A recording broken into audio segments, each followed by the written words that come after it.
Tako kot je začel, naj bi Boris Kobal, zamejski režiser in igralec, tudi zaključil svojo gledališko kariero na ljubiteljskem odru. In si za to priložnost izbral režijo drame Striček Vanja Antona Pavloviča Čehova, za katerega pravijo, da je najbolj ruski med ruskimi pisatelji in hkrati tudi najbolj evropski.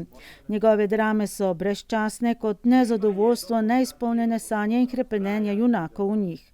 Striček Vanja je prvo gledališko uprizoritev doživel že leta 1899, slovensko pa že leta 1909, pa vendarle še danes redno ostaja na repertoarju, predvsem poklicnih gledališč širom sveta. Ker je še zmeraj zelo aktualen, zelo modern, ker je Čehov tisti dramatik, ki je pred dobrimi 130 leti začel pisati izjemno moderne dialoge, in je posegal zelo globoko v človeška življenja in v odnos med nami, med ljudmi.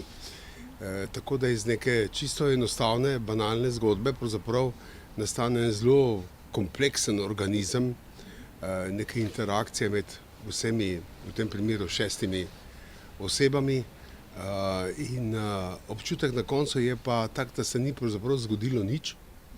V bistvu so se pa zgodile zelo hude zadeve, vsakem posebej posamezniku in v celotni, bi rekel, grupi teh ljudi. Številne predhodne uprizoritve Strička Vanje zanj ne predstavljajo bremena v smislu, kako kot režiser pustiti svoj pečat. Ker pri razmisleku te vodi neka ideja, ki jo imaš ti, ni v konkurenci z nobeno drugo, nismo si konkurenčni tle, pač je neka, bi rekel, neko novo branje, kako si ti predstavljaš te zadeve in slediš samo temu in to je to, ne glede na to, kar je bilo narejeno ali ne. Na odru se torej zvrstijo monologi, dialogi, pogovori, brez večjih akcij ali preobratov, prikaz odnosov med ljudmi in posredno družbe, v kateri živijo. Kolikšen zalogaj je biti igralec v Stričku Vanji? V Čehovu na splošno ima igralec, kot se temu reče, kaj igrati, ne? Čehova igrajo igralci zelo radi, po vseh teatrih profesionalnih. Moram reči, da pri nas je gost v amaterskih gledališčih, je Čehov skoraj da ga ni.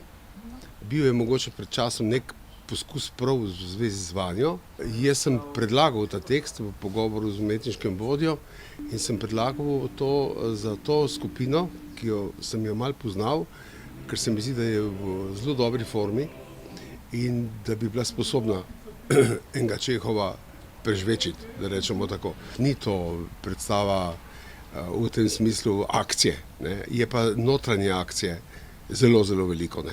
Zelo veliko in mislim, da je bilo prav, da smo to izbrali in da se Čehov pojavlja kot izziv tudi na amaterskih odrih. Običajen vsak dan podeželskega izobraženca, zdravnika Astrova, ki ga je upodobil novinec na medvoškem odru Simon Repnik, Strička Vanje, ki ga je upodobil Matej Ulčar, njegove mame Marije igrajo Irena Sončlenc in njegove nečakinje Sonje igrajo Pia Fabijani, dodobra pretrese prihod njenega očeta, upokojenega univerzitetnega profesorja Serebrjakova, igra ga Zvone Nagode, in njegove mlajše in lepe druge žene Jelene igrajo Monika Jekler.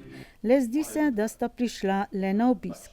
25 let bere in piše o tem, kar pametni veže zavnej, neumnih pa to sploh ne zanima, kar pomeni, da 25 let odkriva toplo vodo. Zakaj nekaj počnemo, zakaj delamo in sploh zakaj živimo? O tem in znotraj tega začaranega kroga živijo in delujejo osebe v Čehovih dialogih. In se nič ne spremeni, nihilizem, zdaj, če potegnemo to vzporednico z današnjim stanjem tukaj v Sloveniji, bi rekli, to je to. Ne, v Sloveniji, po celem svetu. Po celem svetu ni več nobenega premika v nobeno smer, samo nekako gledamo, kaj se dogaja, stvari, ki so navidezno daleč od nas, v bistvu smo pa v vojni že vsi skupaj. V Čehovu ni glavnih in stranskih vlog, so vse vloge absolutno glavne, da rečem. Razlika je samo, če ima malo več ali manj teksta. V tem je samo več ali manj. In res so taki, izgledajo.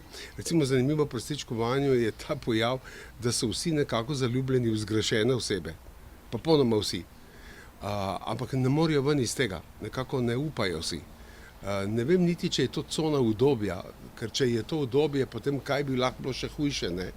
Veš, ampak je ta prav nemoč akcije, nemoč premakniti se, kakorkoli. Bolje je znotraj sebe tuhtati to stanje, v katero si padel v življenjskem, ampak težko naredijo premik. In to se mi zdi ta strašna aktualnost, taka vzporednost z današnjimi časi. Mi smo se ekipi pridružili na ponedeljkovi vaji. Se porajajo še kakšni dvomi? Ko se bliža konc, ne, in ko začenjaš v bistvu biti že ti, kako bi rekel, bolj gledalec tega, ne. Pač zdaj so take vaje, ko spuščamo skozi celo igro, jaz to pogledam in potem imamo nek razgovor, ne. Bolj malo, so popravki, ampak bi rekel, glavnina je narejena, ne. Ker še enkrat te prime tale huda misel, ne, da bi vse skupaj rekel, ne, to ne bomo nič, vržimo proč, začnimo znova. Ker bi to, ampak seveda tega ne narediš, ne, ker ni primerno, da se to naredi tako. Smo ekipa in verjamemo v to, kar smo naredili. Gledališka igra Stričakvanja je prva letošnja produkcija Kuda Fofite, ki je v postopku zamenjave vodstva. Za krmilo bo sedla Irena Sonč-Šlenc. Težka odločitev? Zelo težka. V resnici mi smo že lani vedeli, da nas dosedanji predsednik Žiga Okorn zapušča, ker je pač se odločil posvetiti svoj čas še čemu drugemu. In smo iskali celo leto pač med člani, med nečlani, kandidate, ki bi bili pripravljeni prevzeti to društvo. In ga nismo našli. In jaz sem res tukaj prisotna, ves čas sem v teh prostorih in sem se na koncu sama prostovoljila. Prav zato, ker mi je zelo pomembno, da tako društvo, kot je Fofite, ne zamre, da ne gre v počivanje. Se bi mogoče bilo to možno, ne, da je pač en čas samo počiva, ampak se mi zdi, da je tukaj dovolj ustvarjalnega naboja, da pač tako društvo mora iti naprej.